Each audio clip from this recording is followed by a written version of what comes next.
Herkese salam, kanalıma xoş gəlmisiniz. Sevilən rəqqasə Fatimə Fətəliyeva doğum gününü sənət dostları ilə birlikdə qeyd edib. O sosial şəbəkədə doğum günündən yepyeni görüntülər paylaşıb. Onun paylaşımı hər kəs tərəfindən maraqla qarşılanır. Həmin foto və videoları sizlərə təqdim edirəm. Videonu izləyib xoş sözlərinizi yazıb dəstək olmaq üçün kanalımıza abunə olmağı unutmayın.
Güclü olsam da yani yaşayabilmezdim.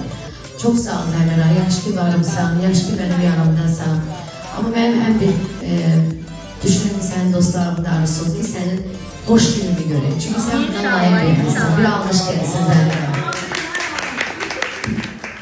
Ve bugün aslında benim doğum günüm April'in 3'üydü. Ben dünyaya gelmiştim. Yani bir neçə yıl bundan Sovyet devrinde. Buna bakmıyorlar ki artık muasir bir hayat yaşıyor ama ben yine de sizinle birlikteyim. Ben çok sağ ol ki yani Allah'a şükür ederim ki bugün de Allah benim kalbime, içime o ışığı bəxşedi ve o ışığı benim